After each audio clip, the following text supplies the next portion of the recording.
Olá a todos, bem-vindos à terceira mesa da quarta edição do Simpósio Virtual Internacional de História Moderna. Essa mesa é intitulada Bruxaria e o Mundo Ibérico, e ela é composta pelos seguintes participantes: a professora Nara Barroso Witzler, que faz doutorado na Universidade Federal de Campinas, a Unicamp, e o professor doutor Felipe Delfino Sartin, que é doutor pela Universidade de São Paulo, a USP. Em ordem de fala, primeiro teremos a professora Nara, depois teremos o professor Felipe, e ao fim das falas nós teremos um espaço para debate, né? Bom, então comecemos com a professora Nara Barroso Witzler, que possui graduação e mestrado em História, ambos pela Universidade Estadual de Campinas, a Unicamp, mesma instituição em que ela hoje desenvolve o seu doutoramento. A professora Nara, né, é bom lembrar, ela também realizou um intercâmbio no exterior, na Universidade Autônoma de Madrid, né? E tem pesquisas na área de história, com ênfase na história cultural da primeira modernidade, atuando em temáticas como gênero, bruxaria e a primeira modernidade europeia. O título da apresentação da professora Nara é Magia e Feitiçaria nos Tratados Espanhóis, quando os demonólogos encontram as bruxas. Nara, muito obrigado mais uma vez pelo seu aceite em participar conosco. A palavra é toda sua. Primeiro, queria agradecer ao convite para participar desse evento. Eu me sinto extremamente honrada de poder estar aqui com vocês hoje. E, bom, boa tarde para todos. Espero que esteja todo mundo bem, apesar do momento difícil que a gente está vivendo, né, nesses tempos. Mas, enfim, nessa meia hora eu vou tentar falar brevemente para vocês um pouco sobre a figura da mulher e a figura da bruxa e da feiticeira nos tratados demonológicos, em alguns tratados demonológicos, e 2 tratados comportamentais que eu estudei durante o meu mestrado, tratados espanhóis que foram escritos nos séculos XVI e XVII. O meu objetivo aqui com vocês hoje é colocar a bruxa não como uma figura periférica, que muitas vezes ela é colocada, mas sim como uma figura central nas preocupações desses tratadistas.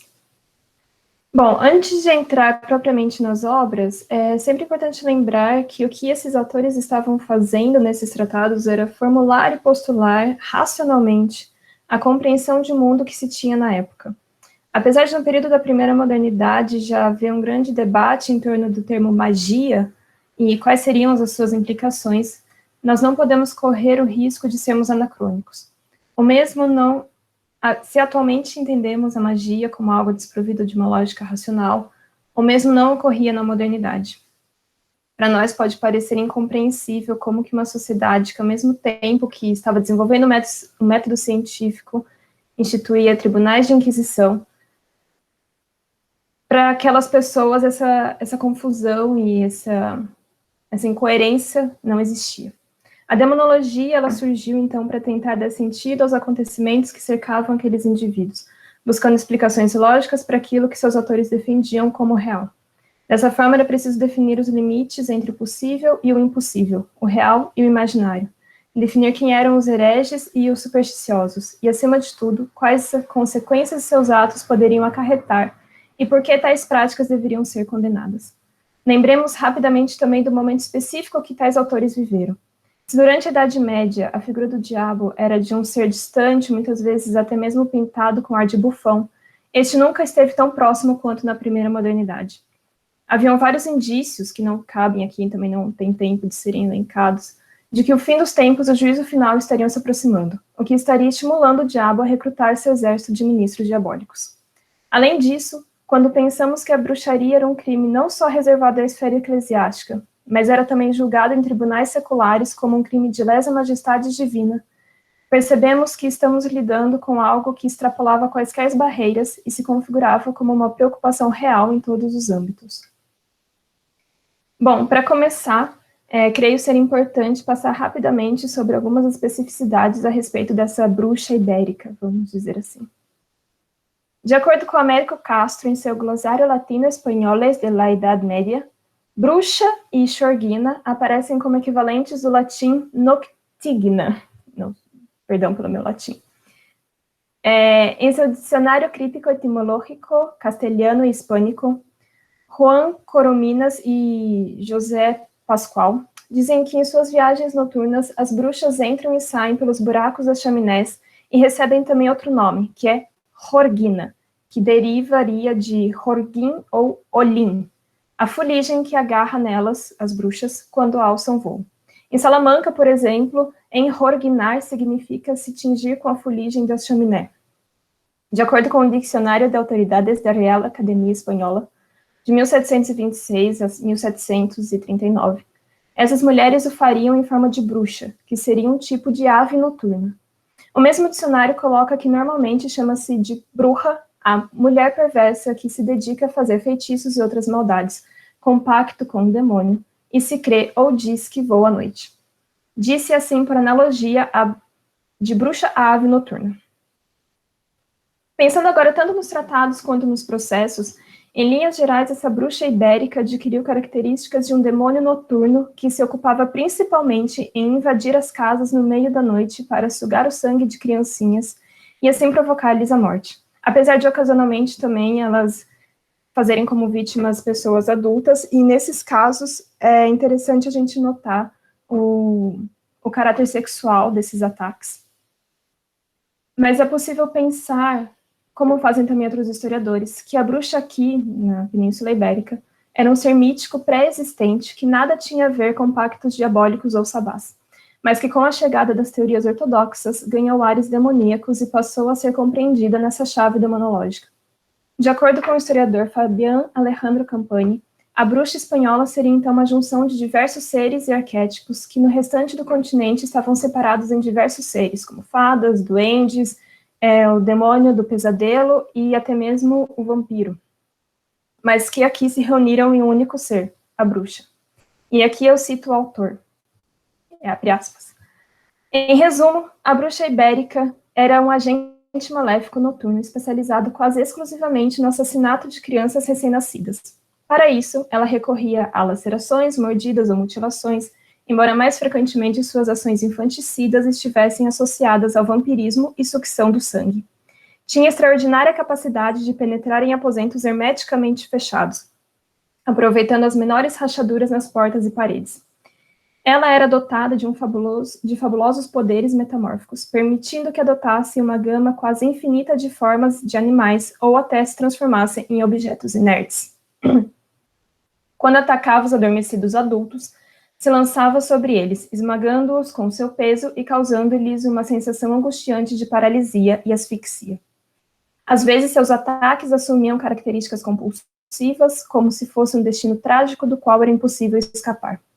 Alguns comportamentos específicos também foram atribuídos a ela. Beber vinho armazenado em adegas e vinícolas, assustar os caminhantes noturnos, lavar a roupa ao lado de córregos e cursos de água, isso é muito interessante, extinguir o fogo das casas, urinar dentro das casas, estragar ou destruir o lixo encontrado na cozinha e dar presentes valiosos que, à luz do dia, se transformavam em objetos sem valor.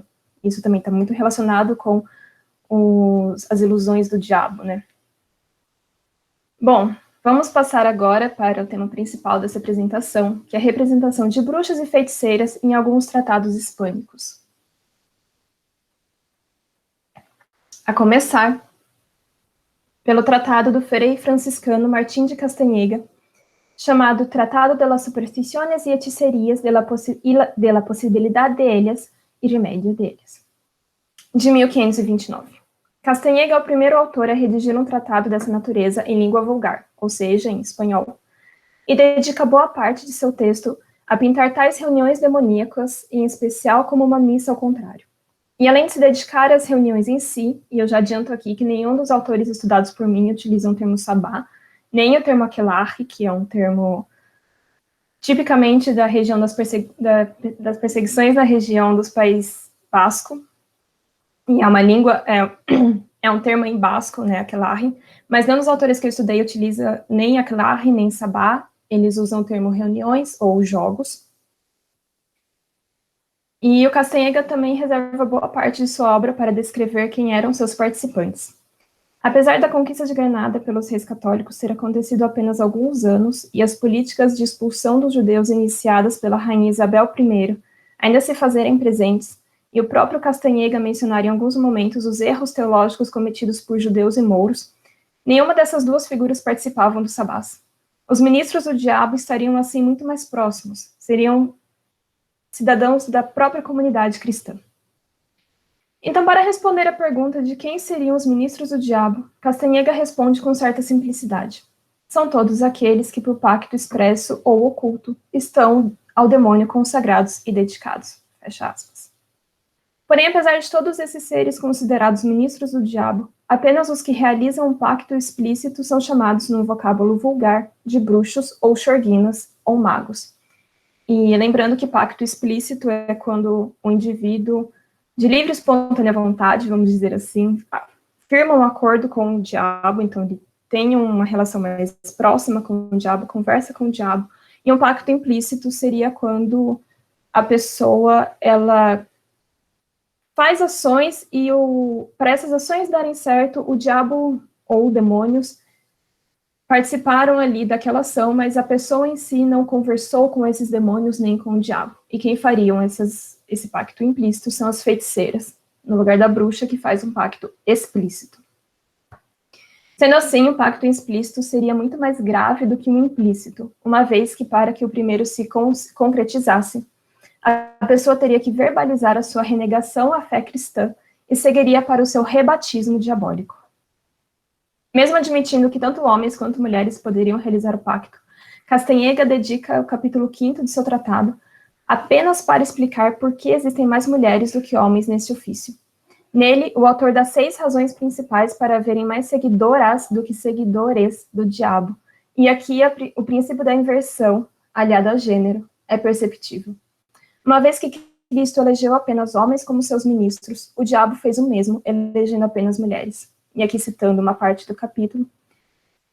Primeiro, porque Cristo as apartou da administração de seus sacramentos. Por isso o demônio lhes dá essa autoridade, mais a elas que a eles, na administração de seus sacramentos. O segundo, porque mais facilmente são enganadas pelo demônio, como parece pela primeira que foi enganada. O terceiro, porque são mais curiosas em saber e examinar as coisas ocultas e desejarem ser singulares no saber. O quarto, porque são mais faladeiras que os homens, e não guardam tanto os segredos, e assim ensinam umas às outras, o que não fazem tanto os homens. O quinto, porque estão mais sujeitas à ira, e são mais vingativas, e como possuem menos força para se vingar de algumas pessoas contra quem possuem nojo, procuram e pedem vingança em favor do demônio. O sexto, porque os feitiços que os homens fazem são atribuídos a alguma ciência ou arte, e os chamam os vulgos nigromântico, e não os chamam de bruxos, como eram os sábios maléficos do faraó, que os doutores os chamam de magos. Mas as mulheres, como não possuem desculpa por qualquer arte ou ciência, nunca as chamam nigromânticas, somente de magas, bruxas feiticeiras, xorguinas ou adivinhas. E também cita causas econômicas e etárias. E mais delas são mulheres velhas e pobres, que de moças e ricas. Porque como depois de velhas os homens não fazem mais caso delas, tem recurso o demônio que cumpra seus apetites, em especial se quando moças foram inclinadas a dadas ao vício da carne. A estas semelhantes enganam o demônio quando velhas prometendo a elas cumprir seus apetites, e cumprindo-os por obra como adiante se dirá. E mais há das pobres e necessitadas, porque como nos outros vícios a pobreza é muitas vezes ocasião de muitos males. É também interessante notar a diferença que o autor faz com relação às bruxas e nigromânticos. A nigromancia, no período, assim como a magia natural, estava relacionada com aqueles magos que se dedicavam ao estudo de textos antigos para compreenderem os mistérios da natureza. Portanto, além da pessoa ter que ser alfabetizada, ela também necessitaria saber latim, grego, hebraico, dentre outras línguas, além de terem conhecimentos que envolvessem alquimia, astronomia e demais ciências naturais. O problema é que, além de não ser socialmente ensinado e nem recomendado que mulheres soubessem ler e escrever, Castanheda também nos diz que as mulheres não estariam interessadas em estudar tais assuntos. Dessa forma, a bruxa, que é uma figura tipicamente feminina, estaria relacionada com a transmissão do conhecimento de maneira oral e inferior àquele transmitido de maneira escrita pelo homem, já que eram tidas como mais fofoqueiras e faladeiras. Ou seja, estavam a um nível inferior ao homem na construção do conhecimento em função de características que seriam próprias da sua natureza. O próximo autor que eu gostaria de tratar é Pedro Ciruelo, teólogo, médico, astrônomo e matemático e professor de teologia tomista na Universidade de Alcalá. Foi contemporâneo de Castanheda, apesar de ser muito pouco provável que os dois tenham se conhecido. Dentre diversas obras publicadas, a que iremos nos dedicar hoje é a sua Reprobación de las Supersticiones y Hechicerias, publicada em 1530. Aqui o autor também separa superstições em 3 tipos: nigromânticos, que seriam aqueles que fizeram pacto explícito com o diabo, que seriam também as bruxas; adivinhos e feiticeiros, que são aqueles indivíduos que fizeram pacto implícito; e a terceira categoria seria uma mescla dos dois, que seriam os indivíduos que realizam exorcismos sem terem sido ordenados para tal feito. Apesar de não ter nenhum capítulo dedicado especificamente às mulheres, isso não significa que não podemos perceber as diferenças de gênero e o maior perigo representado pelo sexo feminino. Mesmo sempre dizendo que tanto homens quanto mulheres poderiam ceder aos demônios, sempre que o autor se refere às bruxas, a palavra bruxa e xorguina e feiticeira estão sempre no feminino, apesar de existirem versões masculinas dessas palavras na língua espanhola, assim como os adjetivos relacionados a elas. Mas sempre que a palavra nigromântico aparece, ela está sempre no masculino e não possui o adendo explicativo em seguida, homens ou mulheres, como acontece quando o termo bruxa ou xorguina aparece. E há também a relação entre nigromancia e o estudo das ciências, que, como já dito, era um pressuposto de exclusão para as mulheres. A única exceção para esse argumento em todo o tratado se dá no capítulo 8º da terceira parte, intitulado De los sacerdotes de espíritos, onde aparece a menção a nigromânticos, adivinhos e hechiceiros, aqui no masculino, que seriam aqueles que retiram demônios dos corpos dos possuídos com o auxílio de outros demônios. Mas, a meu ver, isso se dá pelo fato de que o ritual de exorcismo era algo estritamente restrito ao âmbito masculino, ou seja, era inimaginável que uma mulher tivesse as habilidades para realizar tal feito, mesmo que com a ajuda do diabo. E apesar de não detalhar os encontros demoníacos como faz Castanheda, Ciruelo não mede palavras para condenar aqueles que se entregam ao diabo, afirmando que tais indivíduos deveriam receber da justiça as mais severas condenações. Ele nos diz, e aqui eu cito: pois se as leis justas do reino por um pequeno furto mandarem enforcar ou degolar o ladrão, como com muito mais justiça deveriam mandar sentenciar à morte os feiticeiros, homens e mulheres, porque não somente causam dano ao próximo, mas também matam a muitas pessoas velhas e jovens, e assim toda feiticeira deve ser entendida como homicida e traidor da República. Próximo tratadista de nossa lista é o Frei Gaspar Navarro, que escreve sua obra um século depois, publicada em 1631. Mas suas preocupações e seus discursos mantiveram-se praticamente os mesmos, mesmo depois de um século.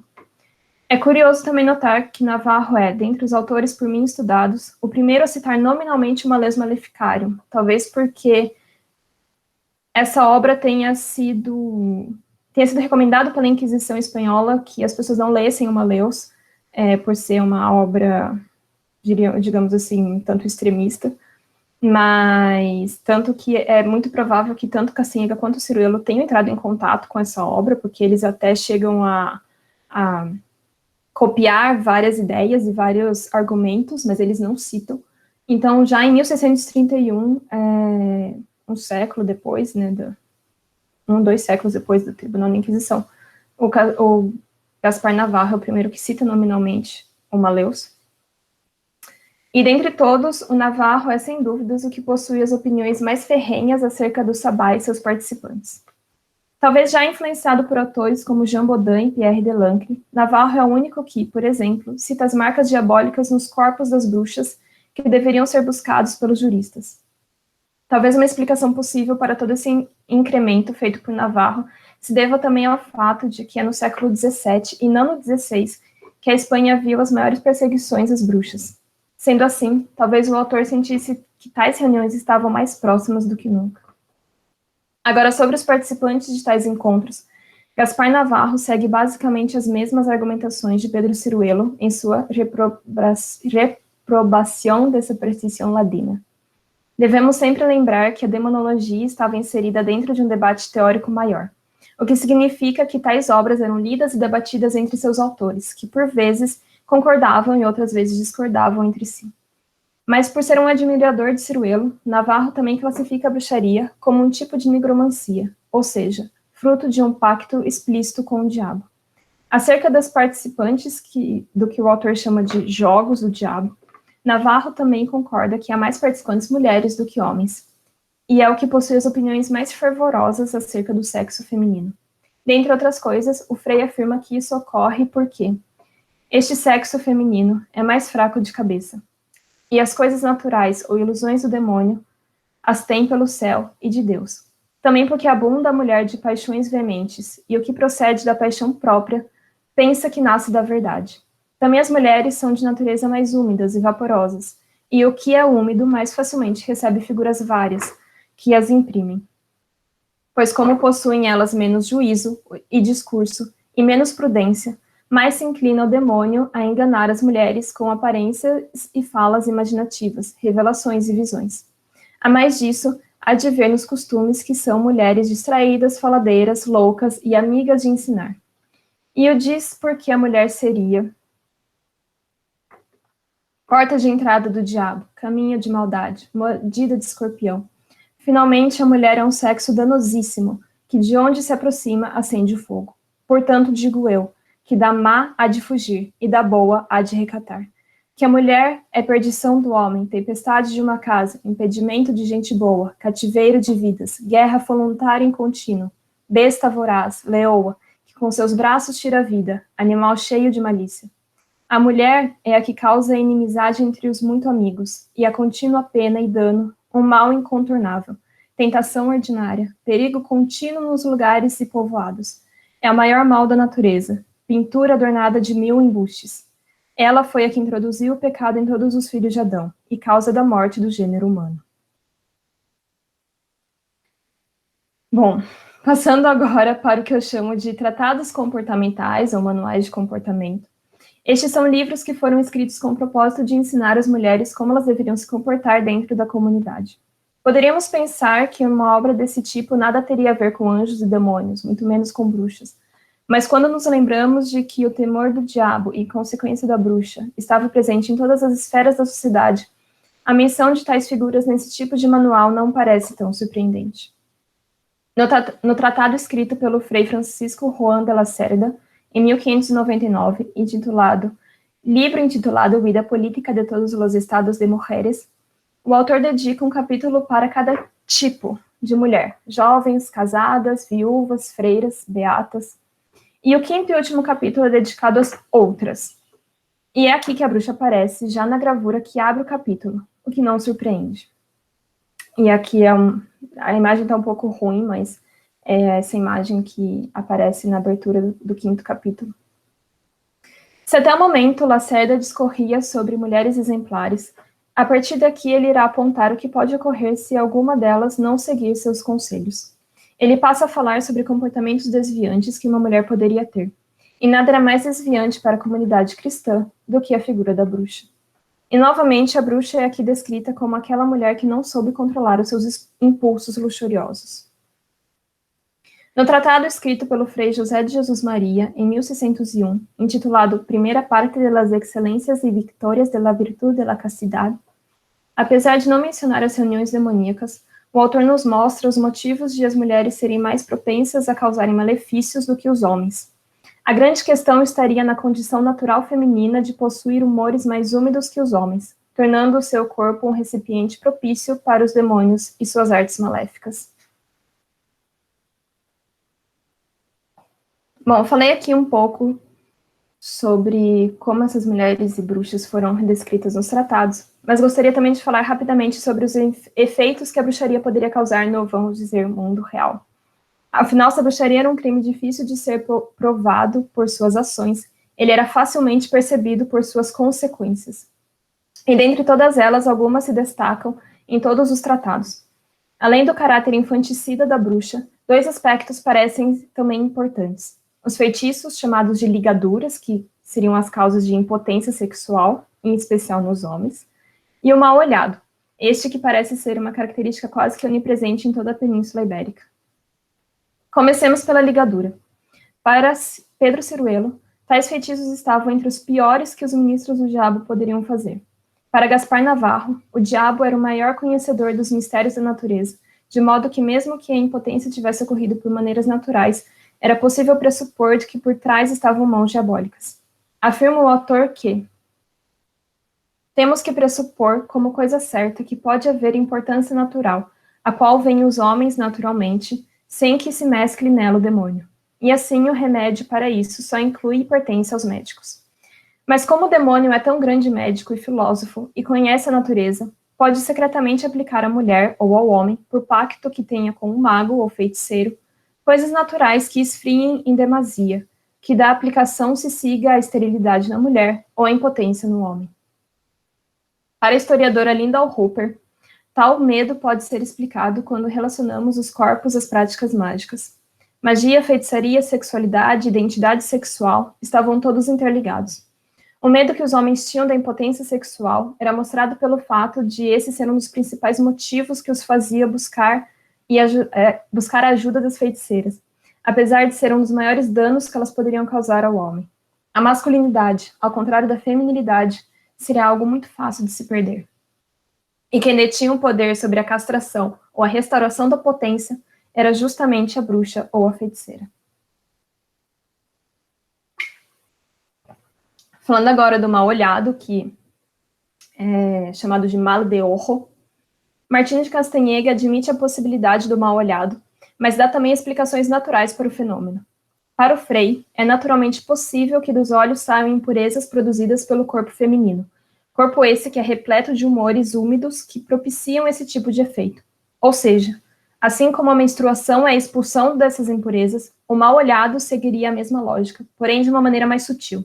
E é por isso também que as mulheres que já passaram pela menopausa lançariam mais mal olhado do que as mais jovens, pois como eles não possuem mais os meios de se livrarem das impurezas pela menstruação, todas as impurezas do corpo da mulher passam agora a ser lançado pelos olhos. E é por isso que o Castanheda também diz que não é para deixar as mulheres mais velhas entrarem em contato com bebês e crianças, não deixá-las nem conversarem com bebês e crianças, por conta do perigo que elas representariam.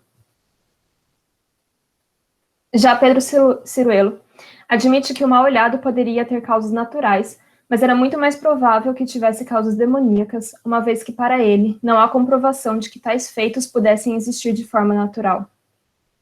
E ele diz: não somente fazem superstições e feitiçarias para alcançar bens e para se livrar de males, mas também alguns perversos homens e mulheres as fazem para danar e fazer o mal ao próximo.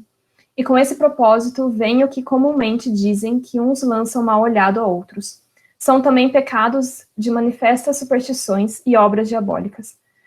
Porque as coisas que eles fazem não têm virtude natural para causar aqueles danos aos homens, nem os fazem por virtude divina, de tal forma que o fazem o diabo para agradar a seus amigos e servidores, os nigromânticos e feiticeiros. Era para ser feiticeira, mas tá errado. Enfim. Por fim, Jesus Maria compara a mulher sensual a um basilisco da República. Ao comparar a mulher com esse animal mitológico, que possui o poder de matar as suas vítimas ao olhar para eles, o Frei deixa claras as bases para o mal olhado. O que temos aqui é a construção teórica deste malefício tão temido, sempre em consonância com as produções mais recentes acerca da natureza e do funcionamento do sentido da visão, mostrando o diálogo que havia entre tais ciências. Da curiosidade natural, passou-se pela possibilidade física do mal-olhado, e, em seguida, delimitou-se aqueles indivíduos que poderiam oferecer maior perigo. Dessa forma, podemos observar a relação lógica criada entre este mal e o gênero feminino, capaz de destruir toda a comunidade cristã. A mulher má, ou mais especificamente a bruxa, era aquela que possuía veneno nos olhos, usando as palavras de Maria Talsier. Seguindo essa lógica, faz sentido o raciocínio de que se a alma de alguém enfermar, nada de bom sairá de seus olhos. Por fim, chegamos à construção do corpo feminino como um corpo maléfico. E aqui gostaria de estabelecer uma relação entre a bruxa e a possessa. As possessões demoníacas representam um aspecto extremamente interessante de se pensar a relação entre o indivíduo e o demoníaco. A possessa, por conta de seu próprio estado, possui uma relação muito mais íntima com os demônios do que a bruxa. Mas, ao contrário dessas, a relação da possessa era uma relação forçada. Ao analisarmos algumas imagens de bruxaria, vemos que os vapores que saíam de seus tanto corpos como caldeirões possuem extrema importância em tais representações. Os vapores naturais que saem do corpo da mulher são o produto de seus humores mais úmidos e, portanto, luxuriosos. O tradicional caldeirão da bruxa, local onde essa prepara seus feitiços, nem sempre estava tão presente de maneira tão clara. Na imagem que foi apresentada acima, no Tratado de Juan de Lacerda, o caldeirão, na verdade, é um vaso segurado pela bruxa de onde saem vapores mágicos. Porém, o que mais nos interessa aqui é perceber como que este vaso ou caldeirão se transformou em imagens como um grupo de bruxas e seu vapor ardente, do Hans Baldung Green, no próprio corpo da mulher, sendo ela mesma o receptáculo de tais vapores mágicos. Agora a bruxa não precisa mais de um objeto para praticar seus malefícios, pois é ela mesma quem carrega dentro de si os poderes maléficos necessários para realizar tais encantamentos. De gerador e envoltório da vida, o corpo da mulher completa assim a sua transformação em gerador e envoltório da morte. A figura da mãe, uma das funções femininas mais glorificadas, tendo como seu símbolo a própria Virgem Maria, passa agora a ter na figura da bruxa o seu oposto perfeito. Muito obrigada a todos. Muito obrigado, Nara, pela sua bela apresentação, por respeitar o tempo aqui também, né? Passamos de imediato ao professor Felipe Delfino Sartin. O professor Felipe é doutor pela Universidade de São Paulo, mestre e graduando em História pela Universidade Federal de Goiás, e desenvolve uma série de pesquisas sobre temáticas tão variadas quanto a possessão demoníaca e os exorcismos na época moderna, a história das religiões de matriz italiana, as relações entre teoria da história e antropologia. O Felipe vai apresentar um trabalho intitulado Bruxas e Bruxos na Inquisição Portuguesa nos séculos XVI e XVIII, práticas mágicas e acusações. Felipe, muito obrigado pelo seu aceite. A palavra é sua. Bom, boa tarde a todos. Eu que agradeço o convite. Aceitarei tantas vezes quantas for convidado. É um prazer realmente. É um prazer participar dessa mesa sobre bruxaria, né? Ver que é um tema que está sendo pesquisado com tanta qualidade. Poder participar disso, para mim, é muito importante, né? É claro que esses eventos virtuais têm fornecido esse tipo de possibilidade, né? A gente se vê com mais facilidade, conversar melhor. Então, realmente é um prazer participar. Então, agradeço, sobretudo, ao professor Ângelo, ao Marcos e ao Ilan pelo convite, que de pronto eu aceitei, né? E é um prazer estar com todos aqui. Então, eu vou fazer a apresentação. Eu preparei um slide, eu vou apresentar aqui agora, e ao fim eu vou fechar essa apresentação e voltar para a minha bela figura, porque eu quero conversar uma última coisa com vocês, né, ao fim da apresentação. Então, só um instante, que eu já apresento aqui.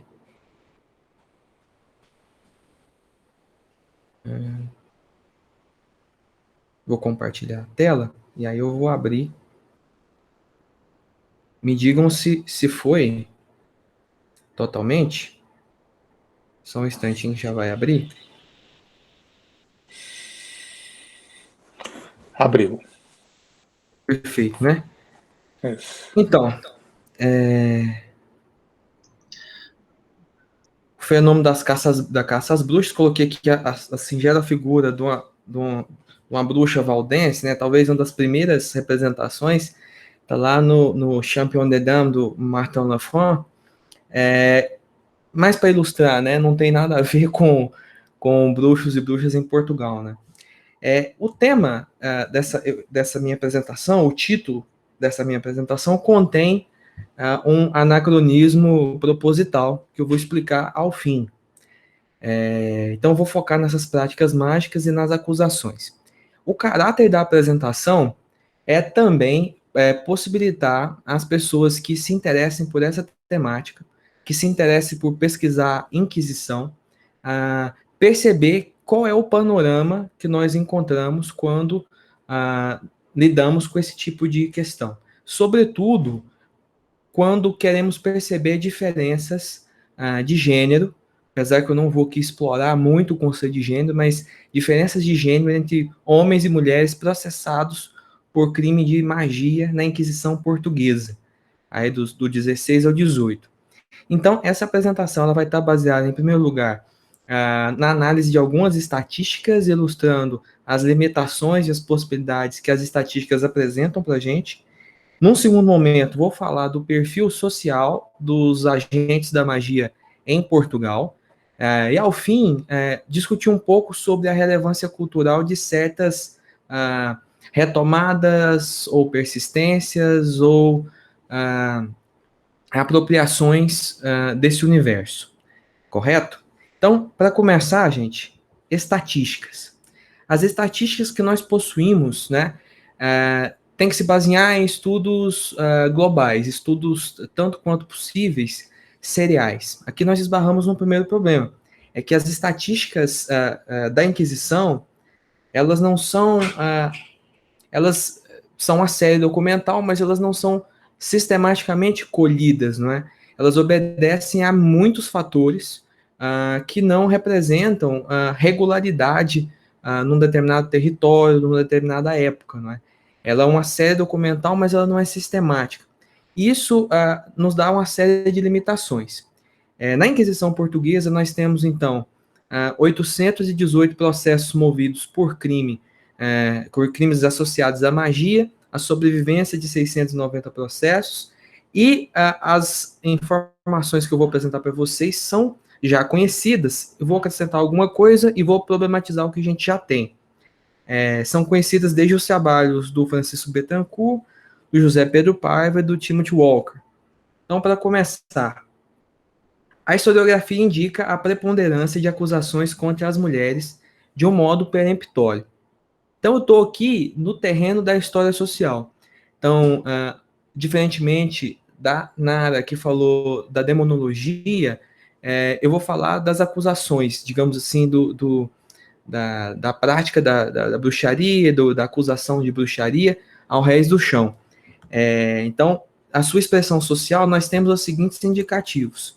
No trabalho do Francisco Bettencourt, são 94 processos para o século XVI, aqui com a predominância da Inquisição de Évora. A época era mais acessível, né, como ele explica na pesquisa. Nós temos, então, desses 94 processos, 68 tendo como vítimas, como réus, né, mulheres, né, que se dá 72,3%, e 26 homens, 27,7%. Aqui, no século XVI, né, retém o seguinte: a maioria desses homens acusados no século XVI o são por práticas ligadas seja a necromancia de caráter medieval, seja magia no sentido renascentista, posse de livros proibidos, da clavícula Salomones, textos que mais tarde comporão o livro de São Cipriano e por aí vai. Então, o primeiro panorama do século XVI, a presença, em grande maioria, de mulheres. Saindo do século XVI, já entre os séculos XVII e XVIII, né, no trabalho do José Pedro Paiva, que é um estudo global, né, é a principal referência para esse tipo de pesquisa, de novo, uma predominância de mulheres. 500 mulheres processadas, num total de 61%, 318 homens, num total de 39%. Então, essa predominância, ela segue o normal estatístico para a maioria dos países da Europa nesse período. Exceções de casos como a Finlândia ou a Rússia, por exemplo. Então, no geral, mulheres são mais processadas por crimes de magia na Inquisição portuguesa, assim na Inquisição espanhola também, na italiana e por aí vai. Primeira informação é essa. Denúncias na Justiça Episcopal de Coimbra. De novo, outro trabalho do José Pedro Paiva, que traz essa informação para a gente. Por que na Justiça Episcopal de Coimbra? Porque é no Bispado de Coimbra que nós temos a série documental mais completa, aqui não de processos por magia, mas de denúncias, de acusações de práticas mágicas. E nesse universo de acusações, 636 mulheres são acusadas, 66%, contra 34% de homens, um total de 329 homens. De novo, uma preponderância feminina nas acusações de práticas mágicas. Por que mostrar esses números é importante? Porque a impressão que se tem de que a mulher está mais associada a práticas mágicas, ao malefício, à feitiçaria, à bruxaria, todo aquele panorama que a gente acabou de ver no trabalho da Nara, ele tem uma base estatística, ele aparece realmente em dados concretos, né? Em dados sensíveis. Quando nós adicionamos certas informações, essa discrepância ela adquire um aumento, ela cresce, ela se reforça, não é? Então, a gente sai dos valores absolutos, né? A gente percebe algumas coisas importantes. Primeira delas, o Francis Betancourt identifica uma rede de feiticeiras em Alcácer do Sal, próximo a Évora, no século XVI, que contava com 28 mulheres e um homem. A mesma rede se complementava na própria cidade de Évora, com 60 mulheres e um homem, o mesmo homem. Né? Ou seja, o que nós percebemos? Que além de uma preponderância das mulheres nas acusações e nos processos de práticas mágicas, uma sociabilidade quase que exclusivamente feminina no âmbito dessas práticas mágicas. Né? Tem apenas um homem realmente representativo, né? Nas relações, nos processos de aprendizagem, enfim, trocas de receitas, de práticas mágicas, etc. e tal. Então, parece que, para além de acusações, nós temos práticas predominantemente femininas. Então, fica sempre nessa questão de como um material como o inquisitorial, ou no caso como episcopal, que são denúncias, não é? Acessam a globalidade das práticas e o seu significado. Esse é um dilema de qualquer estudo que se baseie em fontes inquisitoriais para entender não a repressão do tribunal, mas a presença das vítimas, não é? As práticas culturais dessas vítimas. Outras variáveis, se nós percebemos, aqui é importante o que o José Pedro Paiva fez, que é, por exemplo, que o Timothy Walker não faz no trabalho dele, e essa é uma lacuna, né? É separar as práticas mágicas. Quando nós pensamos em práticas mágicas exclusivamente curativas, pessoas denunciadas por praticarem curas supersticiosas que, incluindo o pacto tácito com o demônio, né? Não era explícito, mas era tácito, porque para esses intelectuais, esses doutos, né, que liam demonologia, os efeitos não se seguem somente, ou quase nunca, da própria natureza, mas com o concurso do demônio, né, com os poderes mágicos, é que nunca. Essas práticas essencialmente curativas, nós temos um equilíbrio de 58% de mulheres e 42% de homens. Não é um grande equilíbrio, mas já está mais equilibrado. Quando nós vamos para as práticas exclusivamente maléficas, o desequilíbrio aumenta drasticamente. 83% de mulheres para 17% de homens. Então, o que a gente começa a perceber? Quando a gente introduz certas variáveis nas estatísticas, o polo maléfico do espectro das ações mágicas começa a ser preenchido predominantemente por mulheres. E no polo benéfico, digamos assim, começa a ter uma paridade com relação aos gêneros. Segunda questão, na justiça episcopal, em auxílio aos dados inquisitoriais, isso é muito mais visível. Nas práticas exclusivamente curativas, 52% de mulheres e 48% de homens. Isso aqui é praticamente um empate técnico, né? É segundo turno. Então, nós temos realmente um grande equilíbrio. Nas práticas exclusivamente maléficas, um desequilíbrio maior ainda, 92% de mulheres para 8% de homens. Não é? O material da justiça episcopal é muito mais sistemático, ele vem das visitas pastorais. Essas visitas são feitas ou anualmente ou de ano em ano, e cobrindo todo o território do bispado. Então, é uma série documental sistemática que exacerba números que já eram relevantes do ponto de vista inquisitorial. E no domínio das práticas ambíguas, ora, o indivíduo era acusado de curar, ora de amaldiçoar, né, de causar o mal, de promover o bem, a cura normalmente, ou a proteção, a preponderância de mulheres em relação a homens. Então, sempre que a variável malefício é introduzida, o desequilíbrio pende em direção às mulheres. Quando nós passamos a falar somente das curas, e aí, de novo, o trabalho do Timothy Walker vai aparecer, vai ser importante, ele analisa 442 processos entre os séculos 17 e 18. E encontra, de novo, esse equilíbrio entre curadores de 59% de mulheres e 40% de homens, não curadores, 58% de mulheres e 41% de homens. Desequilíbrio. No domínio de curadores e não curadores, né? O que isso nos diz? Isso nos diz, antes de eu passar para essa questão do sabá, isso nos diz o quê? Que nós percebemos no universo dessas denúncias, acusações e processos um desequilíbrio documentado historicamente entre os gêneros. Então, com mulheres predominando em relação a homens. Essa estatística vai ficar mais esclarecida daqui a pouco. Mas já adianto que é isso, né? Tendemos a ter, historicamente, a figura da mulher que promove malefícios e a figura do homem que cura de doenças e de outros malefícios. Isso tem razões culturais de ser naquela sociedade portuguesa do antigo regime. Mas vamos adicionar uma outra estatística que vai fazer o caso das mulheres ficar mais significativo nessa predominância de mulheres.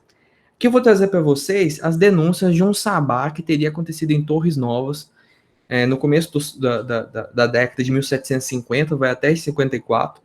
Está lá como processo, né, 18004, não é um processo, é só uma diligência, essas pessoas não são processadas. Nessa época, a Inquisição não tem nenhum interesse em processar alguém por bruxaria, é uma coisa muito rara de acontecer. Nós temos muitas denúncias e poucos processos. A Inquisição, nesse período, está preocupada em processar curadores, né, e não autores de malefício. Mas nessa denúncia de Sabá em Torres Novas, nós temos 3 irmãs que são possuídas por muitos demônios, segundo elas. Nós temos exorcistas fazendo exorcismos. E nós temos, durante as sessões de exorcismo, as confissões, que elas eram bruxas, que elas participavam de sabás, cometiam atrocidades, crucificavam animais, né? Faziam todo tipo de aqueles ritos inversivos, né? Que a Lívia mencionou na apresentação dela. Então, aqui, um extrato do documento, né, que eu transcrevi, que diz o seguinte: a debaixo dos juramentos que recebi, por ordem desse santo tribunal, por comissão que deu o reverendo prior de Santiago, esse prior de Santiago é o comissário que vai colher essa denúncia, delata as cúmplices seguintes. Então, são as irmãs feiticeiras contando quais são as suas cúmplices no sabá. Eu não vou ler o nome de todo mundo, só destaquei aqui o solitário Ricardo de Oliveira, do Peniche, que é o único homem delatado. Então, concretizando, mesmo quando a denúncia parte de pessoas que julgam ter participado do sabá, a predominância de mulheres é realmente significativa, né? Então, de novo, não se trata somente de o discurso oficial da igreja, isso tem a ver com o modo como toda uma cultura foi assimilando, né, e foi produzindo juntamente com esse discurso uma certa interpretação que associou historicamente práticas mágicas, sobretudo de caráter maléfico, às mulheres. Uma dessas irmãs era freira, e isso obviamente deve ter influenciado, né, em considerar a mulher como elemento maligno, diabólico, enfim. Nós sabemos que nesse período há várias freiras que fazem pactos com o demônio, que ficam possuídas, né? Que têm relações sexuais com os demônios. E aqui elas contando um pouco do tipo de crimes que elas faziam, né? Então vou ler rapidão, porque eu acho que é interessante. Declaro mais, que também todos os 8 anos desta minha perdição, nas sextas-feiras da paixão, então começa o rito inversivo, com as companheiras crucificavam um rapaz e depois se queimava para fazer feitiços do pó, com que se misturava as cinzas das imagens de Cristo e de Maria Santíssima, para o que se queimavam ou se moíam. Outras vezes, a parte se fazia isso, a outra parte se picava e se faziam pastéis que se repartiam entre as companheiras para dar a quem parecesse, para lhe fazer mal. Outra parte se deitava a comer aos cães. Então faziam pastéis, né, de pessoas que eram mortas no sabá. Também há outras crianças que se matavam, se davam a comer aos cães, partes se faziam batizar aos mesmos cães, pegando para isso nas mãos. Isto pegando nas crianças com as mãos dos cães, se batizavam com águas imundas, dizendo as palavras que ela tinha dito, enfim. Então, um ritual inversivo que ela denuncia que ela e as suas companheiras faziam. Então, nas próprias confissões, nós percebemos, né, a assimilação e digamos assim, a cooperação com essa imagem de que a mulher era realmente a produtora de ações maléficas, enfim. Agora, como ler tudo isso, né? Como concluir a partir dessas estatísticas? Primeiro, 3 coisas que a gente pode perceber. Primeiro, o equilíbrio relativo no âmbito das curas deve-se à presença elevadíssima de mulheres acusadas entre autores de práticas mágicas. Então, quando nós retornamos lá atrás, nós percebemos que nas práticas exclusivamente curativas tende a haver um maior equilíbrio entre homens e mulheres, ou aqui no caso do bispado, praticamente um empate. Não é que não haja realmente uma diferença de gênero. Essa diferença existe, porque a maioria dos homens que são denunciados estão participando dessas práticas de cura mágica. A questão é que há tantas mulheres denunciadas, há tantas mulheres processadas, que elas empatam em números absolutos. Porém, em números relativos, as práticas de cura são muito maiores do lado dos homens. Segundo, a maior parte dos homens atuados no âmbito das curas, eu acabei de falar. 3, tendência a denunciar mulheres por agressões mágicas e a homens por terapias mágicas. Então, nós percebemos isso do ponto de vista social. A mulher aparecendo como aquela que promove a agressão e o homem como aquele que promove a terapia. Então, quando a pessoa que está fazendo história, está fazendo graduação, quer fazer um mestrado, foi estudar o Tribunal da Inquisição Portuguesa em busca de processos por magia, por crimes de magia, por bruxaria, o que quer que seja, esses nomes aparecem diferentemente, né? Não existe uma sistematicidade, vai encontrar essa situação, esse panorama. Se olhar somente em números absolutos, vai parecer que existe uma paridade. Se olhar em números relativos, essa paridade não existe. Em resumo, as estatísticas não indicam adequadamente as diferenças de gênero, tanto nas práticas quanto nas acusações de magia. O que nos leva a pensar em termos dos perfis sociais. Nos perfis sociais, olhando essa literatura e alguns processos, não dá para demonstrar tudo isso aqui, eu vou dar alguns exemplos só. Nós percebemos que naquela realidade vicinal, as mulheres são as principais autoras de ameaças. Isso tem a ver com uma espécie de violência indireta, né, uma espécie de protesto oblíquo, não é? Menos capazes do acesso aos meios físicos da violência direta, essas mulheres, esperava-se, produziam vinganças em estilo simbólico, né? Então, é muito comum, a Nara falou na Espanha, o mal olhado, o seu característico das bruxas. Em Portugal, o que eu percebi, fazendo eu mesmo pesquisas, né, tanto na Inquisição quanto no material do episcopal, é a ameaça, a maldição. Então, tem um gesto típico em que a bruxa agarra o homem pelas barbas, puxa ele pelas barbas, olha nos olhos dele e fala assim: você me paga, você vai ver o que vai acontecer. E aí o cara já começa a ficar com medo, meu Deus, eu estou embruxado, e já não quer comer, e só conserta isso com exorcismos. É um outro dado que eu acrescento. Nas pesquisas que eu fiz no material do Bispado de Coimbra, procurando autores de malefícios que demandassem a busca por exorcistas, 120 mulheres são denunciadas, nenhum homem é denunciado. Então, esse tipo de ameaça vicinal é, no Bispado de Coimbra, no período que eu estudei, exclusivamente feminino, mas é predominantemente feminino em Portugal.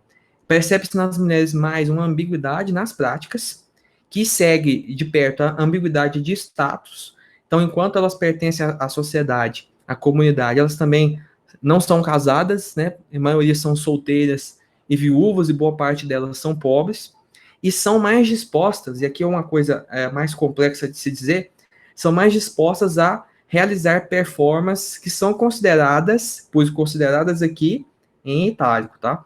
Consideradas naquelas sociedades como típicas da passividade.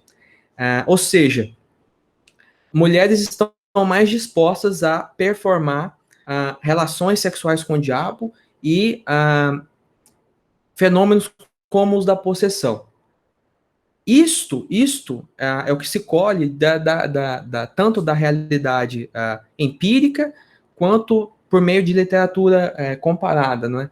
Existe um impedimento no espécie de identidade masculina em performar no mundo cristão ocidental, em Portugal isso é claro, em performar realidades como a da possessão. Não é? Se deixar levar, de repente ter relações com o demônio, não é? Ser possuído, ser dominado, isso vai contra, tem a impressão, né? Impressão minha, vai contra a masculinidade. Né? É uma impressão que eu tenho. Né? E dos homens, mais predominante a cura mágica, a adivinhação, essa adivinhação é letrada ou não, então você não vai ver mulheres, por exemplo, procurando tesouros. Então, os homens que predominam aqui. Você não vai ver mulheres com posse de livros, por exemplo, né? A maioria era iletrada, né? Isso advém da proximidade dos homens, então a questão de masculinidade, com os sacerdotes. Então, nós encontramos frequentemente homens que realizam bênçãos, que fazem exorcismos, né?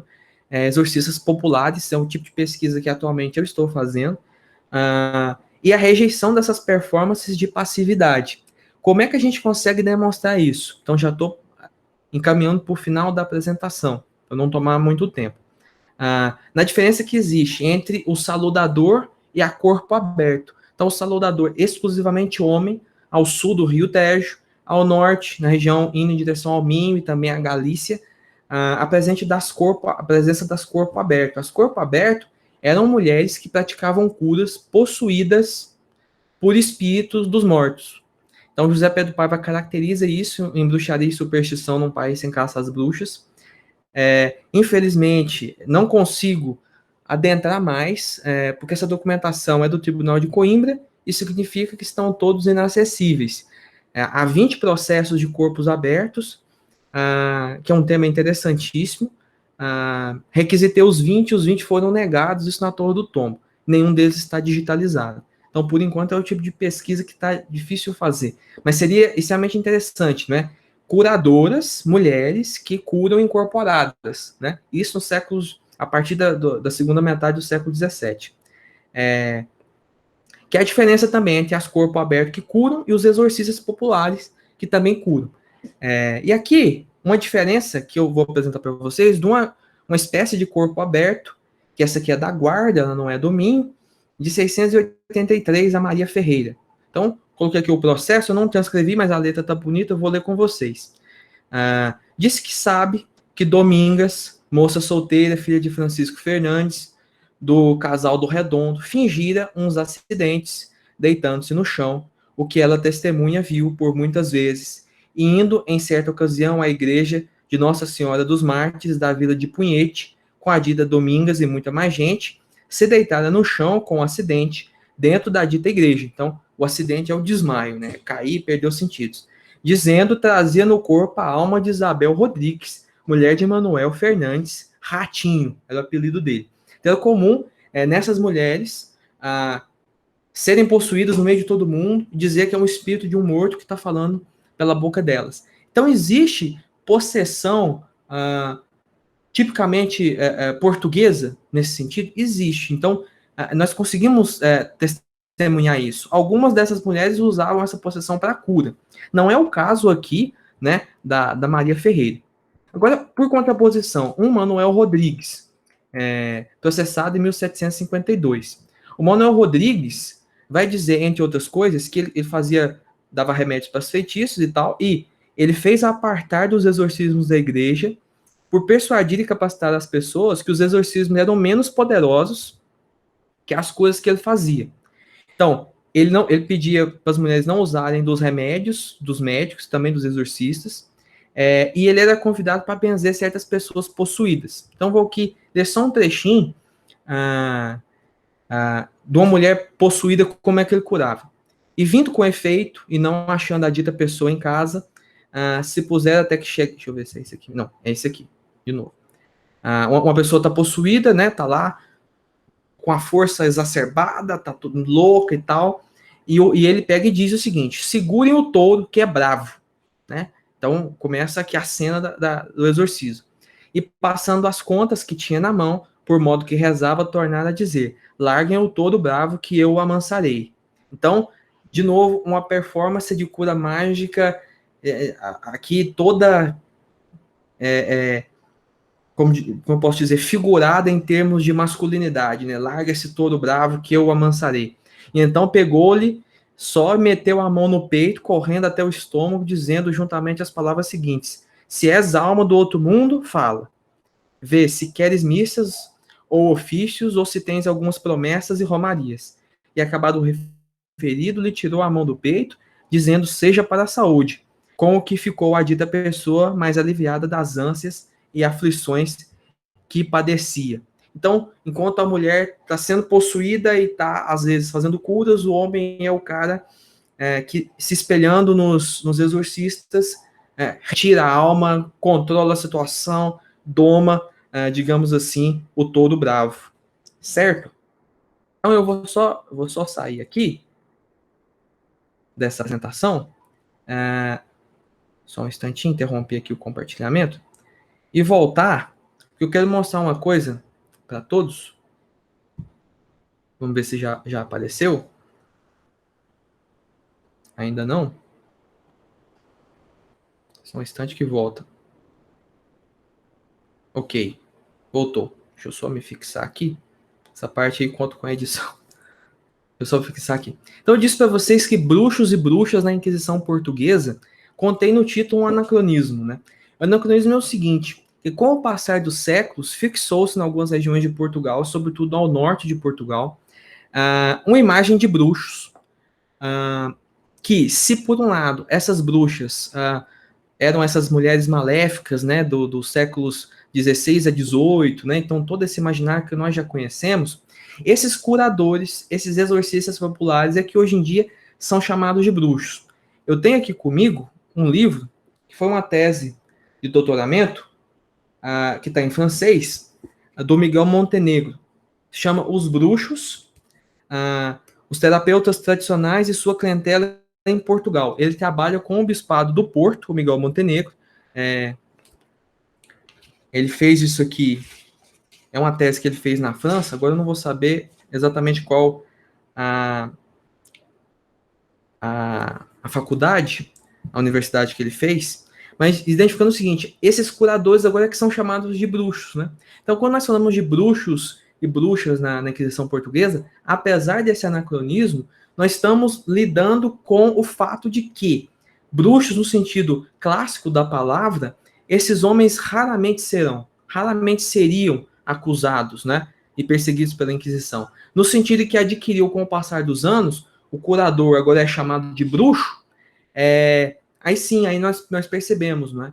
Então, ao longo dos séculos, a Inquisição foi perseguindo pessoas, foi definindo papéis, mas também foi identificando certos padrões que eram sociais naquelas comunidades, né? Sobretudo no Portugal rural, né? Eu tenho atualmente me interessado muito por isso, né? De que modo a figura dos sacerdotes, dos missionários nas missões interiores, na presença de conventos no interior, no campo, né? Ou em vilas pequenas, vai produzir, né, de fato, o espelho para que esses curadores homens performem, né, a atividade de exorcistas, enfim, Nós sabemos que o exorcista e o curador, na prática, eles cumprem o mesmo papel, né? E por outro lado, no polo oposto, a presença dessas mulheres acusadas, né, de lançarem maldições, de fazerem ameaças, enfim. Então, é uma realidade que, ao Reis do Chão, digamos assim, ela é bem marcada em questão de gênero, né? Perceba essa preponderância. É óbvio que há exceções, não é? Há homens também que ameaçam, mas isso estatisticamente é pouco relevante. E digo o seguinte, ainda existe uma pesquisa, o Marcos Reis sabe muito mais disso do que eu, mas uma pesquisa global que trate dos números da Inquisição Portuguesa, pensando em termos de gênero, ainda não foi feita. Penso que é um caminho extremamente interessante, porque esses papéis culturalmente marcados, né, de sexualidade, performances masculinas, performances femininas, né, são muito relevantes para a gente compreender não apenas as acusações, mas as próprias práticas mágicas. É isso, gente. Muito obrigado, Felipe, pela sua apresentação, brilhante como sempre. Enfim, a gente vai abrir agora para as questões, né? Mas, enfim, nunca é demais falar, né? A gente já está não só participando das demais mesas desse evento, mas, enfim, também como historiadores, a gente já tem assistido outras apresentações sobre a temática. É impressionante, né? A variedade de análises, né? De possibilidades de análise, né? Eu não conheço duas pessoas que trabalhem a questão das práticas mágico-religiosas da mesma forma, né? Então, misturando-se aí literatura, antropologia, né? Enfim, tantas questões que são ricas aqui para a gente imaginar, né? Pensando seja na documentação inquisitorial, seja nos tratados produzidos sobre a bruxaria, né? Seja as questões de gênero envolvidas, né? Como que as mulheres, por um lado, são acusadas por isso, e como, por outro, né? Essa identificação, né, forçada ou por vontade própria com a questão da bruxaria ou das práticas mágico-religiosas, né, significa uma forma de se colocar no mundo também, né, de resistência, de força, enfim. Então, é uma temática extremamente atual, né, e isso é muito, muito interessante de ver. Então, muitos parabéns aí pelas duas apresentações que foram ótimas e vale aquela velha história que a gente sempre diz, né? É tão interessante quando acontecem apresentações, né? Que, enfim, a gente escolhe as pessoas, monta as mesas, mas não obrigatoriamente as pessoas conversam antes, perguntando o que um vai falar, o que o outro vai falar, né? E é sempre muito gratificante quando essas falas se casam, né? Quando elas se ligam, né? E é interessante ver essas abordagens que vocês fizeram também nesse sentido, né? Bom, para esse primeiro bloco de questões, né, nós temos a Juliana, o Marcos e o Felipe, né? Peço mais uma vez aí que a gente faça, tanto com relação às questões quanto às respostas, um bom senso de brevidade aí para que a gente possa ter depois uma segunda rodada, tá bom? Juliana. Oi, boa tarde. Eu queria, em primeiro lugar, parabenizar a Nara e a Felipe. É um prazer rever Felipe virtualmente, né? Achei essa leitura das estatísticas uma leitura mais afinada, super interessante, realmente necessária, e fiquei muito curiosa com as feiticeiras corpo aberto. É uma pena que não seja possível fazer a pesquisa, porque, enfim, os processos não são acessíveis, a gente tem sofrido bastante com isso, né? Quem trabalha com Coimbra e Évora. E enfim, isso era mais um comentário, mas eu tenho mesmo uma questão para Nara. Eu achei muito curioso, e aí eu já aproveito para perguntar também se a minha percepção foi certa, mas a maioria dos tratados com os quais você trabalha estão em castelhano, né? E isso me chamou a atenção, né, o fato deles não terem sido publicados em latim, e aí eu fiquei pensando se você chegou a tecer algumas considerações sobre o que essa escolha significa, né, e de que forma isso talvez esteja ligado aos lugares sociais desses autores, né, porque também não são os autores canônicos super famosos, né, quando a gente trabalha com os tratados sobre magia, demonologia, né, o que quer que seja. Então, eu queria saber como você pensou essa questão da escolha da publicação no castelhano. Obrigada.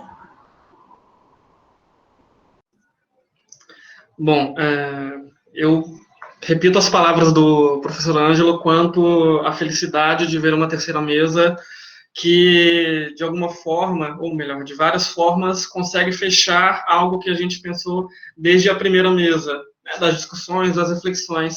Tanto é, por exemplo, em determinado momento, a Nara, ela coloca, né, a importância da gente repensar as próprias narrativas da historiografia acerca da figura da bruxa, e como isso vai muito próximo ao que a professora Amanda, na primeira mesa, colocou sobre a importância da gente desconstruir, né, essas várias imagens estereotipadas acerca da figura da bruxa. É muito interessante, ou mesmo a fala da professora Nara, do Felipe, como dialogam com a segunda mesa, com a Silvia e com a professora Lívia, que tratam também, né, de uma percepção mais ampla, né, e do cerne de onde as perseguições apareceram, e de repente a gente tem um recorte ibérico também preocupado, né, com as teorias, com o raiz do chão, ou com as estantes, né, dos tratados. Isso foi muito importante, muito gratificante perceber esse diálogo.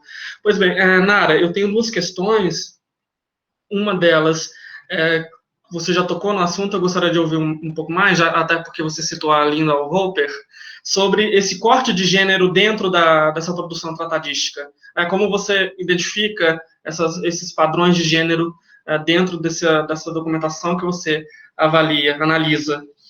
E uma outra questão que eu achei bem curiosa, é como Martin, se não me engano, Martin, um dos tratadistas, né, ele aparece, claro que entre várias aspas, né, mas ele se preocupa com o corte de classe dentro dessa predisposição das mulheres ao pacto. Então, não é só o corte de gênero, mas também a pobreza, segundo ele, né, a pobreza também influencia a disseminação desses males. Isso, para mim, é quase, e eu gostaria que você falasse também, é quase um recado, né, ou uma indireta a nós historiadores e historiadoras, quando não fazemos esse corte de análise, né? A própria documentação, ela também apresenta esses cortes de como que a pobreza, a questão da hierarquia social, de você ser uma mulher pobre, isso tudo aparece na documentação, e como a gente lê sobre, né, como isso não aparece, na maioria das vezes, nas análises. E para o Felipe, né, que, além de ser um grande amigo, eu admiro e muito o trabalho do Felipe, porque ele faz algo que eu geralmente não tenho tanta paciência ou competência para fazer, que é essa história social, essa história analítica também desses casos, né, de uma perspectiva mais global, e eu concordo sobre a importância da gente rever toda essa documentação, todas essas estatísticas, né, porque são levantamentos de 30 anos, por exemplo, do livro do Bittencourt, né, de 86. Então, é urgente sobre isso. E aí, Felipe, eu gostaria de te perguntar sobre como você tem percebido ou entende esse fenômeno dentro de uma historiografia, de uma história intelectual, ou de uma história cultural, ou de uma história de gênero. Como você entende esse fenômeno a nível historiográfico, teórico, para você? Como você interpreta? Eu acho que espero ter sido claro, espero que não seja uma pergunta uma resposta tão longa. Eu sei que a pergunta ela ela é complexa. E uma outra é uma curiosidade sobre aquele Ricardo de Oliveira, né? A única criatura, o único homem que aparece numa lista enorme de mulheres que participam do tal do Sabá, lá no século XVIII, se eu não me engano. Se você tem mais informações sobre ele, nessa documentação também apresenta informações sobre essa figura. É isso. Inclusive, o Felipe é o próximo a fazer pergunta. É verdade. Eu tenho pergunta para a Nara, né? Óbvio, né? Eu não ia perguntar para mim mesmo. Então, primeiro, Nara, só realmente, assim, você sabe que o seu trabalho é bom, mas só queria realmente frisar, elogiar, realmente é uma ótima apresentação, né? Esses tratados, eles têm muitas minúcias, né? Eu não conheço todos, eu li alguns desses tratados demonológicos, por um interesse que eu tenho, que já daqui a pouco eu vou falar, mas são tratados complexos, né? Tem sutilezas entre um e outro, tem a ver com aonde o cara estudou, que tipo de livro ele leu. Você frisou, né? Que o Navarro já teve acesso a outro tipo de leitura, enfim. O Maleus entrou no Index muito cedo, da mesma forma, né?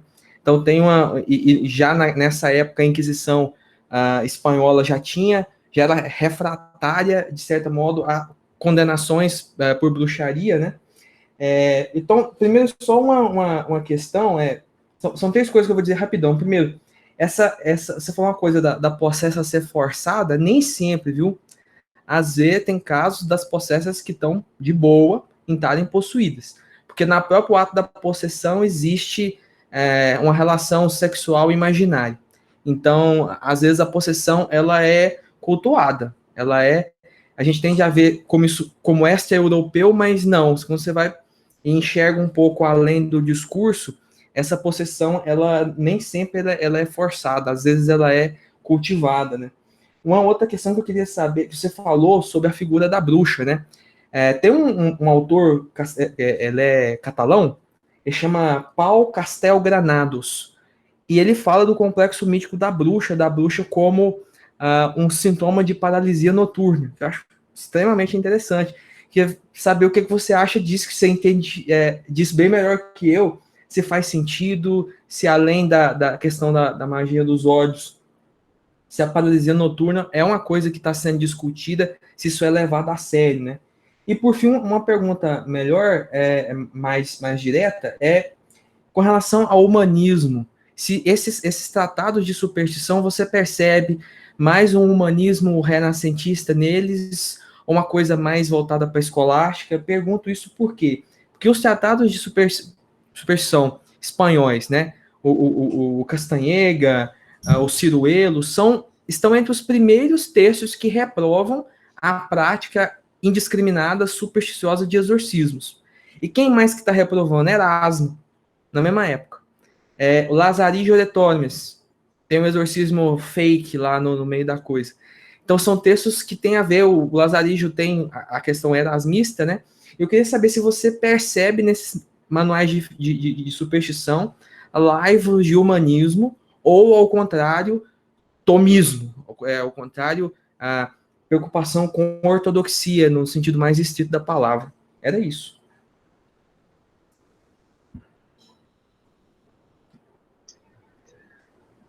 Acho que podemos passar para as respostas na ordem, né? Pode ser a Nara. Vou começar.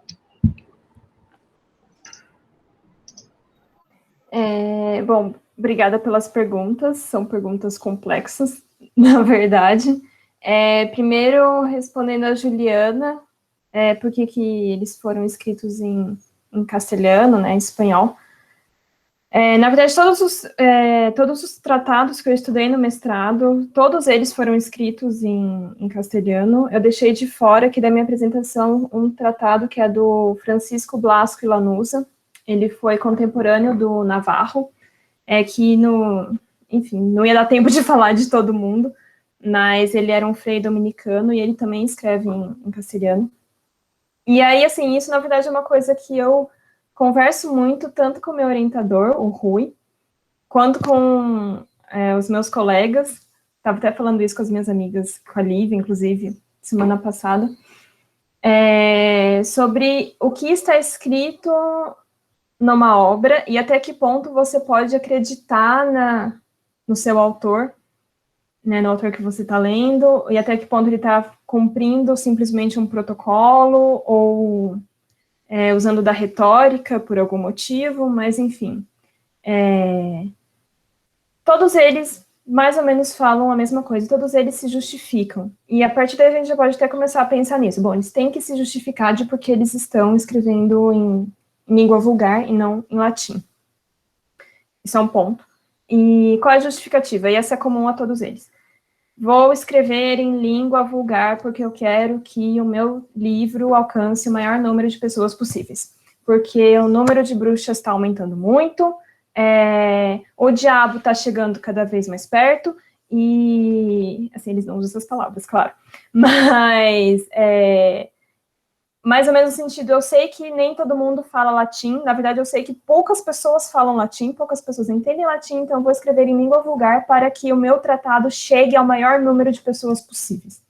Então, e a gente tem que lembrar também que você não necessariamente precisava saber ler e escrever para ter acesso a uma literatura, né? Assim, a leitura em voz alta era algo que acontecia comumente, não só em ambientes fechados, e não só dentro de casas, mas em tavernas ou em praças públicas, então era muito comum que alguém que soubesse ler pegasse um livro e aí juntava ali algumas pessoas em volta, essa pessoa lia o livro, então também tem que pensar nesse ponto, o que talvez um livro em língua vulgar atingisse ainda mais pessoas, né? Não só as que soubessem ler, mas também por conta da leitura em voz alta. Se isso era uma retórica, se eles estavam cumprindo algum protocolo, eu confesso que eu teria que fazer uma pesquisa ainda mais aprofundada nesse sentido do acesso à literatura, de talvez alguns outros intuitos, mas essa é a justificativa que eles usam. E parece uma justificativa plausível, no mínimo, porque provavelmente todos eles sabiam ler latim, sabiam ler e escrever em latim fluentemente. O Pedro Ciruelo com certeza sabia, porque esse é o único livro que ele tem escrito em espanhol. Esse e um livro de confissões também que ele escreveu. São as duas únicas obras que ele tem em espanhol. Todos os outros livros dele, que são livros de matemática, ele tem vários tratados sobre a matemática que ele usava na universidade para dar aula, todos eles são em latim. Então, mas aí para esse, quando ele escreve o tratado dele, ele fala, eu sei que os outros livros eu escrevi em latim, mas nesse eu vou escrever em castelhano para chegar em mais pessoas. É essa a justificativa que eles usam. Enfim, essa é a resposta que eu consigo dar, por enquanto. Marcos, você me perguntou sobre a questão da pobreza, né, que o Castanheda, ele cita, né, e você fez até uma provocação para nós, historiadores. Na verdade, isso é algo meio comum entre todos os tratadistas que eu estudei. O Castanheda, ele é o mais direto nesse sentido, por conta dessa frase que eu citei, mas ele não desenvolve muito esse raciocínio, todos eles só comentam, das mulheres que são mais propensas a irem, né, às reuniões do diabo, as velhas e pobres são ainda mais propensas. E para por aí, é mais uma constatação, vamos dizer assim. Agora, eu acho sim que nós, historiadores, podemos olhar para isso e fazer questionamentos, aliás, devemos olhar para essas ressalvas, apontamentos e pensar sobre isso, né, porque eu sempre acho que se alguém se der ao trabalho de escrever sobre, né, de colocar no papel alguma coisa, é porque isso era uma preocupação da pessoa em algum nível. E talvez até fosse não um retrato da realidade no sentido de que mulheres pobres realmente fossem ao sabá e que sabás realmente existissem, não nesse sentido, mas o que levou ele a fazer essa constatação, né? O que levou esses autores a escreverem isso no papel, né? Então, assim, eu acho que nós, historiadores, devemos, sim, olhar para esses indicativos, porque são passagens muito rapidinhas, e não só essa da pobreza, mas tantas outras, né? Eu acho que são nesses pequenos detalhezinhos que estão muitas vezes as chaves para as respostas para as nossas perguntas, né? Ou então portas para novas perguntas que ajudem a gente a entender melhor qualquer assunto, né? Qualquer questão histórica. Então, acho assim que a gente devia olhar melhor para essas questões e muitas vezes fica de lado, né? Acusações a pessoas ricas, acusações a pessoas pobres, né? O que significa ser rico, o que significa ser pobre nessa sociedade, né? Enfim, a gente devia olhar mais para isso, sim.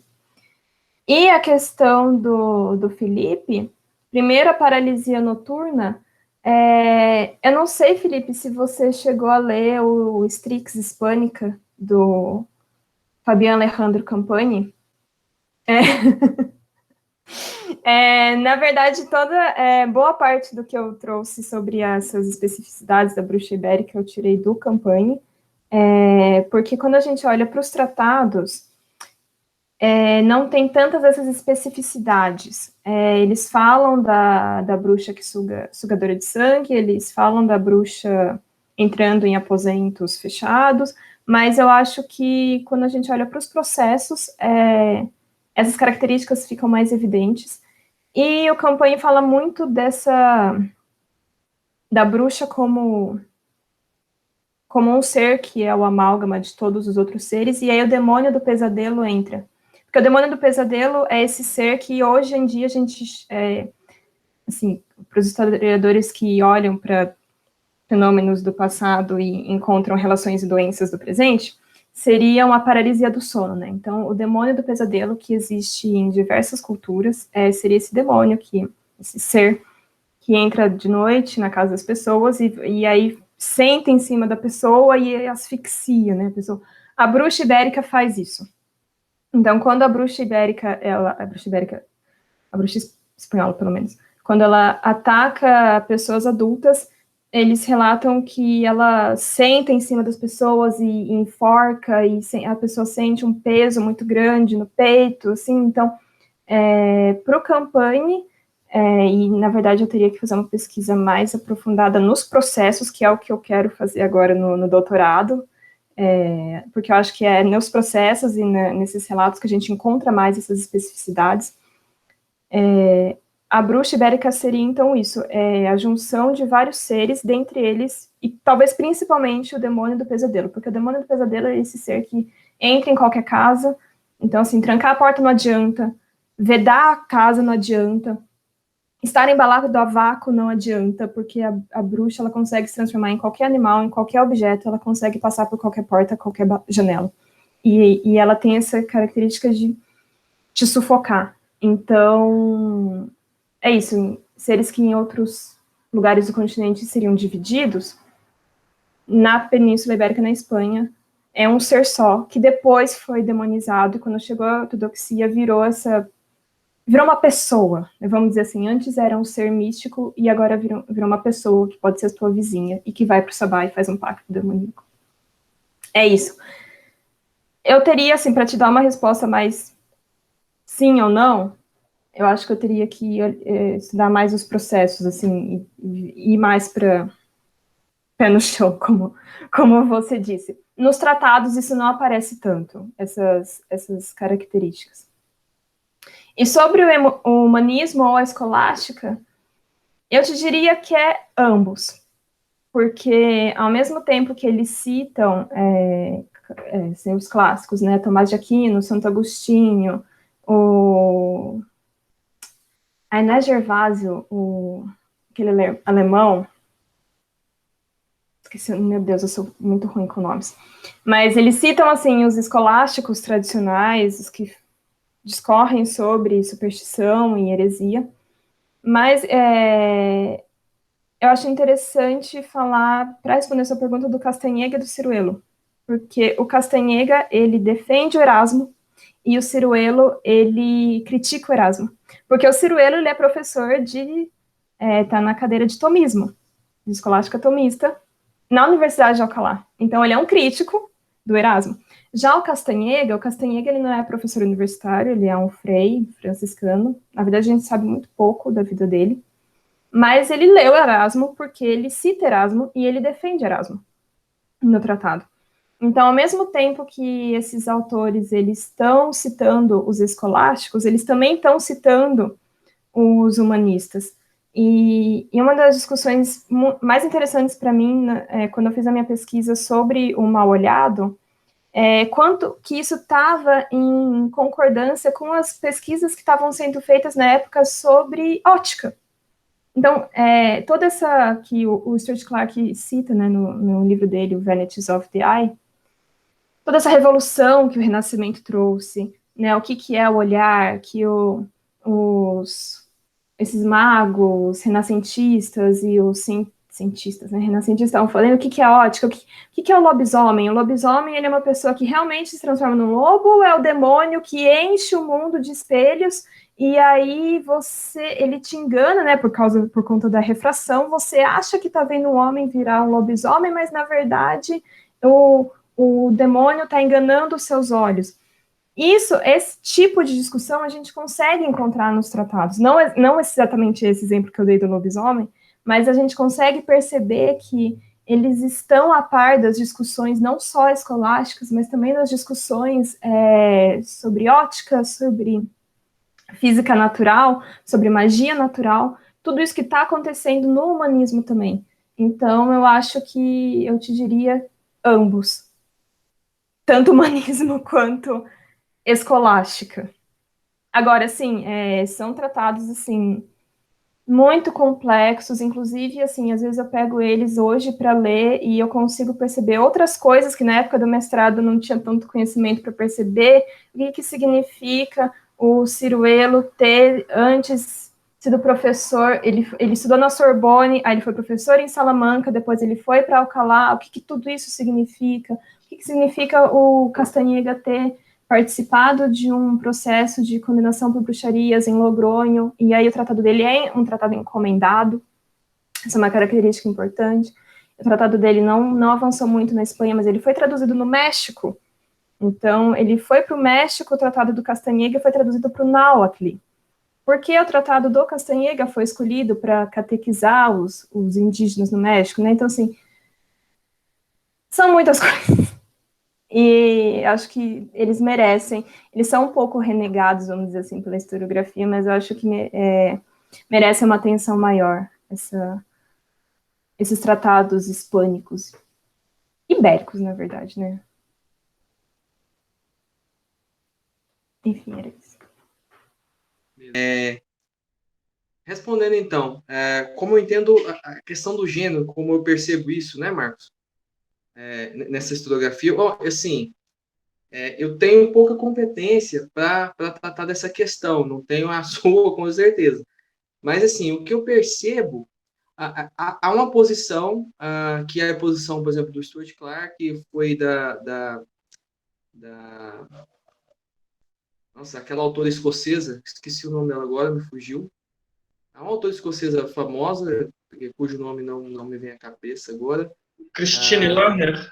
Isso, Christina Lorner, exatamente. Que é a primeira objeção, né, ao enfoque no gênero, não a objeção ao enfoque no gênero, mas as limitações da explicação com base na ideia de gênero, né? Que diz justamente isso, né? Essa explicação do gênero encontra uma limitação muito simples, porque essas pessoas foram acusadas de serem bruxas, né?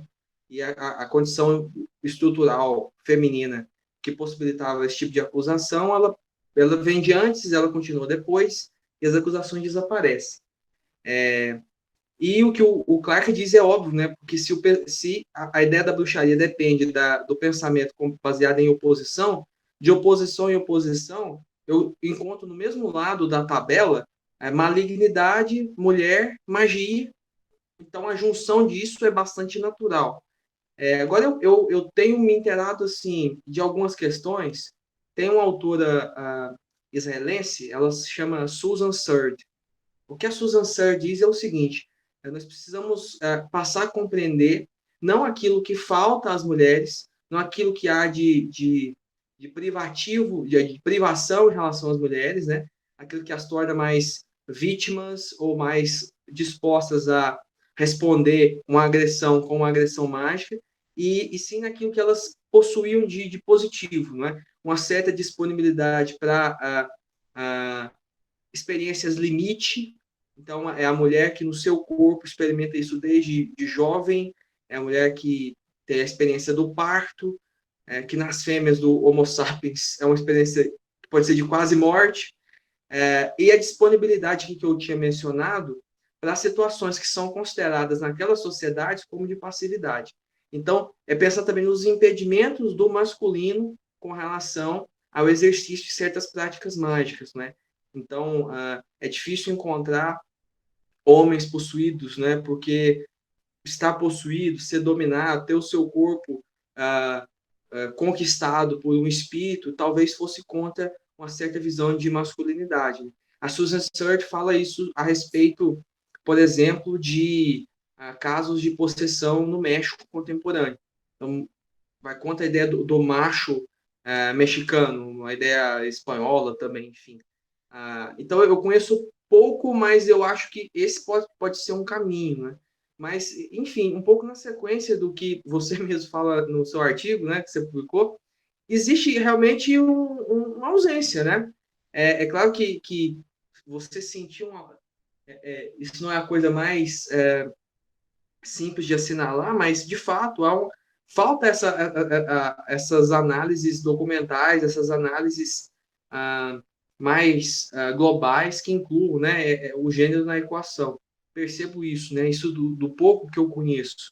A maioria do que eu conheço tem a ver com realmente possessão demoníaca. E aí, é claro, a diferença de gênero é total, né? A diferença ela é construída ritualmente, inclusive, né? E a segunda questão é que você falou do Ricardo de Oliveira, né? Que eu mencionei no processo ali. Todas essas pessoas que essas feiticeiras mencionam são pessoas que trabalhavam na colheita de azeitona na fazenda do pai delas. Então, são moças solteiras, uma delas é freira, ficavam lá, viam esses homens colhendo azeitonas e tal.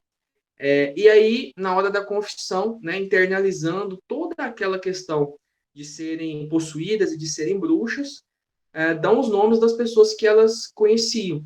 Então, é óbvio, não creio que houve de fato um sabá, né? Que houve reuniões, né? Elas diziam se reunir no Val de Cavalinhos, é o lugar mais conhecido, né? Elas têm um nome próprio, chama Outeiro do Barbalhão. Esse Outeiro do Barbalhão se reunia esses bruxos lá. Elas simplesmente pegam o nome dos trabalhadores rurais e dá para a Inquisição. Então, essas moças fazem essas confissões repetidamente, são feitas 10, 15 confissões confessando a mesma coisa, sabe? E pactos, então a gente percebe a presença de uma culpabilidade muito grande e os nomes que elas tinham, elas davam. Então, assim, não vai ter nenhuma informação, pelo menos nesse processo, sobre essas pessoas. São trabalhadores rurais, realmente.